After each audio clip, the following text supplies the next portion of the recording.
As we journey through Scripture during Holy Week, I will be reading the narrative of Jesus washing his disciples' feet and predicting his betrayal from John chapter 13, verses 1 through 30.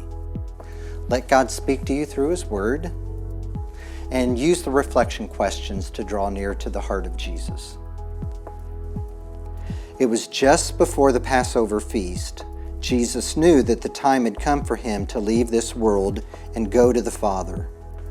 Having loved his own who were in the world, he now showed them the full extent of his love. The evening meal was being served, and the devil had already prompted Judas Iscariot, son of Simon, to betray Jesus. Jesus knew that the Father had put all things under his power and that he had come from God and was returning to God. So he got up from the meal, took off his outer clothing, and wrapped a towel around his waist. After that, he poured water into a basin and began to wash his disciples' feet, drying them with the towel that was wrapped around him. He came to Simon Peter, who said to him, "Lord, are you going to wash my feet?"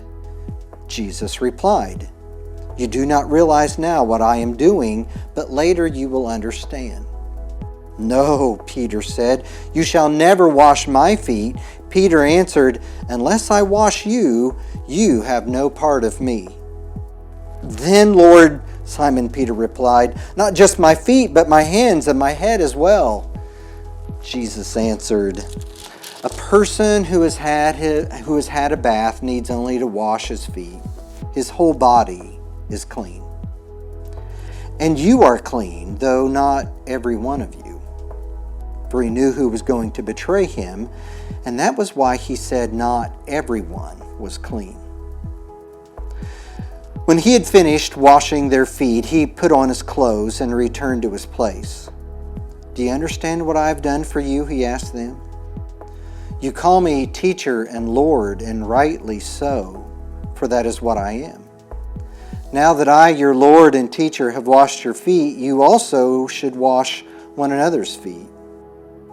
I've set you an example that you should do as I have done for you. I tell you the truth. No servant is greater than his master, nor is a messenger greater than the one who sent him. Now that you know these things, you will be blessed if you do them. I am not referring to all of you. I know those I have chosen. But this is to fulfill the scripture. He who shares my bread has lifted up his heel against me. I'm telling you now before it happens, so that when it does happen, you will believe that I am he. I tell you the truth.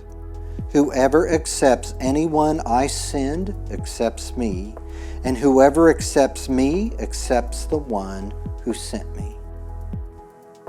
After he had said this, Jesus was troubled in spirit and testified, "I tell you the truth, one of you is going to betray me."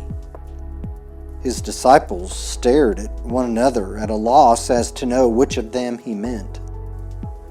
One of them, the disciple whom Jesus loved, was reclining next to him.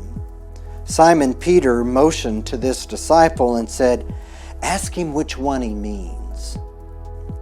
Leaning back against Jesus, he asked him, "Lord, who is it?" Jesus answered, "It is the one to whom I give this piece of bread when I have dipped it in the dish." Then, dipping the piece of bread, he gave it to Judas Iscariot, son of Simon.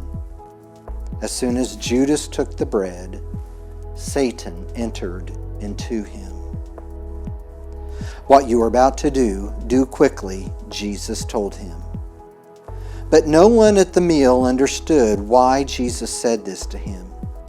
Since Judas had charge of the money, some thought Jesus was telling him to buy what was needed for the feast or to give something to the poor.